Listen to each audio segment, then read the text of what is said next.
Hi, Paul Campo here. Wanted to share a few quick tips from Bridgewise College Planning on the best way to pay your share of college costs.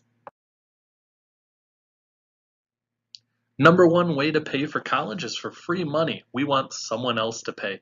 This is the number one way. If we can find someone else to pay the tuition bill, that's exactly what we want to do. We do that through a number of ways. One of the things we be sure is that our student and their family are positioned in the very best way possible for grants and university scholarships. They could be grants from the federal government, could be any number of different avenues, state governments, universities, any number of different things that we can obtain grants and scholarships for the students. The other way is through private scholarships. There's a number of private scholarships out there if you're left-handed, if you're of a certain descent, any number of things that you can get a private scholarship for. But what we find is some families spend hours and hours and hours looking for those private scholarships, and they're only about 2% of the total financial aid that's available for college.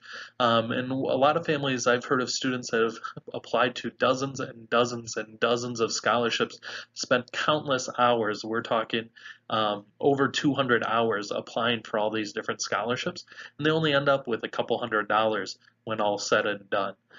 So that's one thing that you want to be sure that you're not spending a ton of time looking for the private scholarships.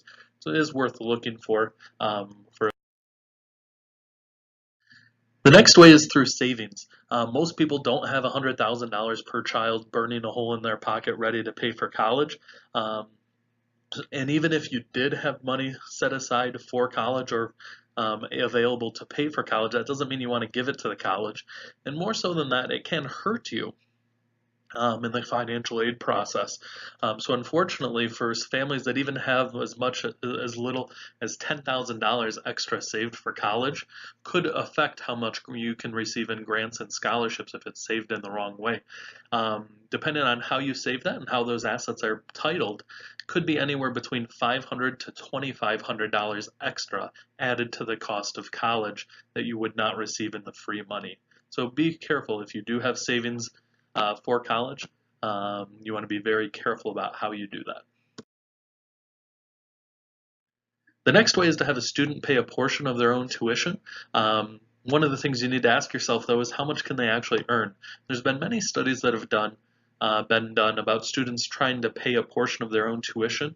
And what they found is that there's no way that a student can pay the full tuition and still graduate college in 4 years with a bachelor's degree. The other thing you have to be concerned about is how that's going to affect the free money when it comes to college.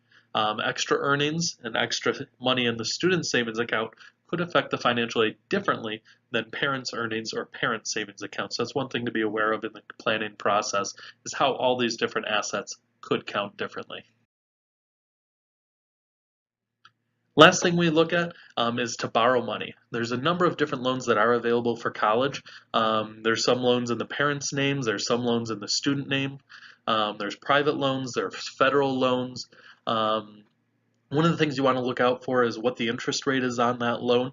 There are some loans that are interest free, and one of the things we talk through with most families, because they don't have hundreds of thousands of dollars in their savings, will have to borrow some money for college, and being sure you do it in the right way is very important.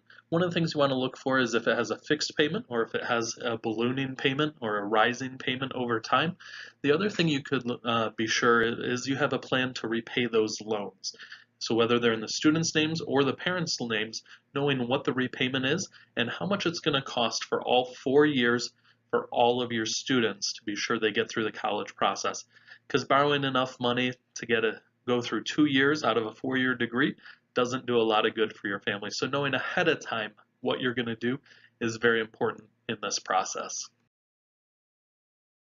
And how do you know what you're going to do ahead of time in this process? It's just to come in for a free consultation. It's one of the things that we value is giving back to our community. So we do offer a 1-hour free consultation.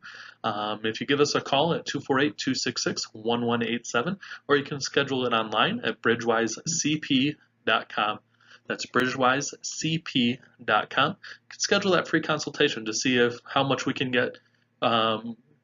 much your family could get in free money, how you can best utilize your savings to not be penalized in the college savings process, and then ultimately maybe what the best way is to borrow in order to pay for college. Thanks for watching our video today. Look forward to helping your family.